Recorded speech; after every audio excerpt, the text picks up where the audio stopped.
200, 250 juta. Bisa kalau di 500. Ya, ini 380-an lah. Saya kalau belanja di toko emas Matahari nggak pernah di bawah 1 miliar. Selalu di atas 1 miliar karena itu real ya.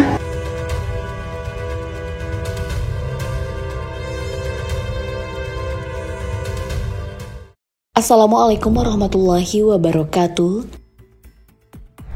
Sahabat beriman, bos skincare gemar memamerkan kekayaannya. Kebiasaan ini pun memicu kecurigaan netizen yang mulai mempertanyakan sumber kekayaan mereka. Seiring berjalannya waktu, netizen pun menemukan berbagai kejanggalan yang semakin memperkuat dugaan tersebut. Dengan ketajaman investigasi khas netizen, akhirnya beberapa bos skincare mulai diperiksa oleh penegak hukum. Salah satu yang menjadi sorotan adalah Mira Hayati, seorang bos skincare asal Sulawesi Selatan. Mira Hayati kini tak lagi glamor, gelang-gelang yang biasa menghiasi tangannya berganti menjadi borgol. Kini, ia harus mendekam di rumah tahanan kelas 1 A Makassar. Semua itu karena skincare yang ia produksi, seperti Lightening Skin dan MH Cosmetic Night Cream, dinyatakan mengandung merkuri oleh Balai Besar Pengawas Obat dan Makanan atau BPOM. Produk ini pun diduga berisiko membahayakan kesehatan konsumen karena mengandung bahan kimia dengan kadar yang melebihi batas aman. Sebelumnya, produk Mira Hayati sudah mendapatkan izin dari BPOM. Sebelum izin diterbitkan, pemilik kosmetik mengajukan permohonan sesuai dengan prosedur yang berlaku. Namun setelah produk tersebut dipasarkan, para pengusaha kosmetik justru menjual produk yang mengandung merkuri. Terdapat oknum yang menambahkan bahan berbahaya ke dalam produk tersebut. Merkuri sendiri adalah logam berat beracun yang dapat menyebabkan berbagai masalah kesehatan jika terpapar dalam jumlah yang cukup. Merkuri dapat merusak otak dan sistem saraf pusat, menyebabkan gangguan kognitif, tremor, kehilangan memori, dan masalah koordinasi. Selain itu, paparan merkuri dapat menyebabkan kerusakan pada ginjal dan saluran pencernaan. Merkuri juga dapat menyebabkan keterlambatan perkembangan,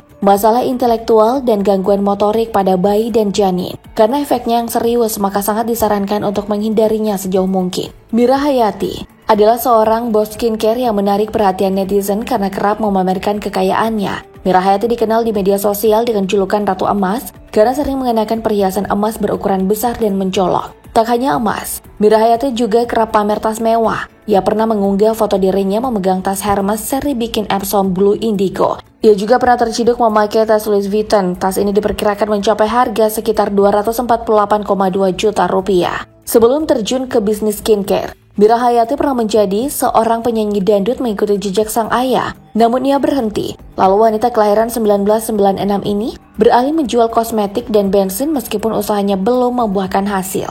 Ketika pandemi COVID-19 melanda, Mira kembali mencoba peruntungannya di bisnis skincare. Dengan modal terbatas, ia memanfaatkan platform daring dan mulai berjualan melalui live streaming. Popularitasnya pun meningkat, hingga akhirnya bisnis skincare yang ia rintis meraih kesuksesan dan membuat namanya semakin dikenal. Kesuksesan dalam bisnis skincare membawa perubahan besar dalam hidupnya, hingga ia meraih kekayaan yang melimpah. Produk skincare Mira semakin populer dan melalui strategi promosi yang unik, seperti membagikan produk secara gratis, ia berhasil meraih omset besar. Kesuksesan tersebut membawanya untuk mendirikan pabrik kosmetik sendiri yang beroperasi di bawah nama PT Agus Mira Mandiri Utama. Saat ini, perjalanan sukses Mira menghadapi tantangan besar akibat dugaan kandungan merkuri dalam produknya. Dalam pernyataan resmi, pihak kepolisian mengungkapkan bahwa produk tersebut tak memiliki izin BPOM dan beresiko membahayakan kesulitan kulit para pengguna. Kini, Mira Hayati harus mempertanggungjawabkan perbuatannya di dalam penjara.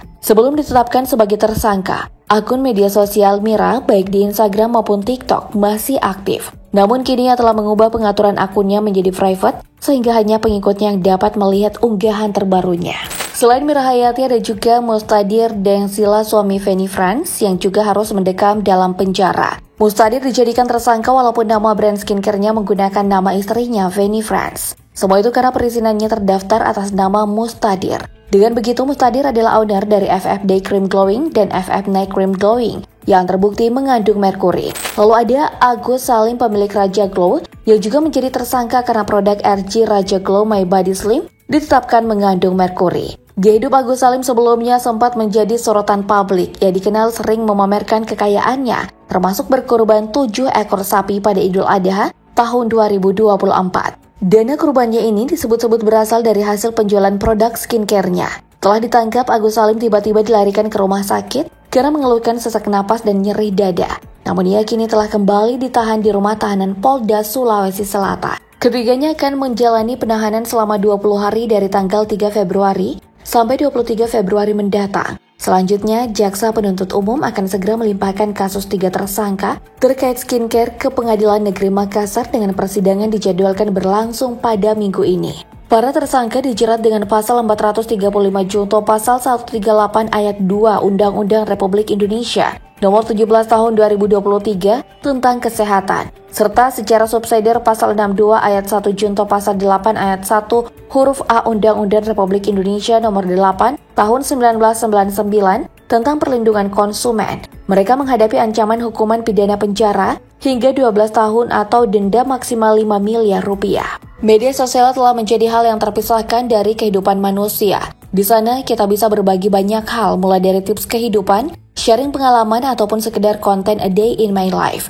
Namun ada juga yang menggunakan media sosial sebagai ajang memamerkan kekayaan, seperti yang dilakukan oleh Mira Hayati dan 2 orang lainnya. Dalam Islam, perilaku memamerkan kekayaan ini termasuk ke dalam sikap sombong atau itu jelas dibenci oleh Allah Subhanahu wa Ta'ala. Dan janganlah kamu memalingkan mukamu dari manusia karena sombong. Dan janganlah kamu berjalan di muka bumi dengan angkuh. Sesungguhnya Allah tak menyukai orang-orang yang sombong lagi membanggakan diri. Al-Quran Surah Luqman ayat 18.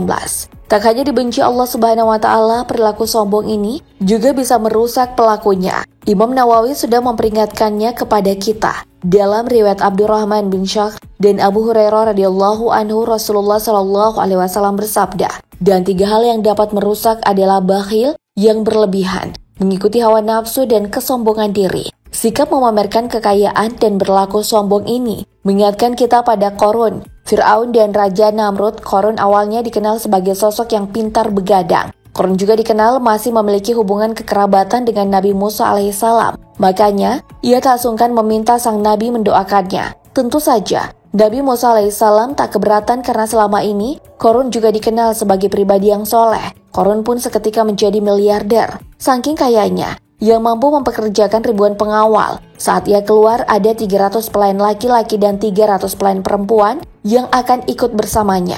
Ia juga akan diiringi 4.000 binatang ternak dan 60 ekor unta yang membawa kunci-kunci gudang yang berisi kekayaannya. Suatu hari ia pun diminta untuk membayar zakat, namun ia menolak dengan dalih zakat akan mengurangi kekayaannya. Tak hanya itu, saking sombongnya Qarun juga mengaku bahwa tak membutuhkan bantuan orang lain. Bahkan ia tak butuh ampunan Allah Subhanahu wa Ta'ala. Qarun telah dibutakan oleh harta sehingga bersikap sombong dan tamak. Allah Subhanahu wa Ta'ala pun menenggelamkannya bersama harta kesayangannya. Lalu ada Fir'aun yang dengan sombongnya minta disembah dan dianggap sebagai Tuhan. Allah Subhanahu wa Ta'ala kemudian menenggelamkannya bersama pasukannya saat mengejar Nabi Musa alaihissalam. Terakhir ada Raja Namrud yang juga ingin diakui sebagai Tuhan.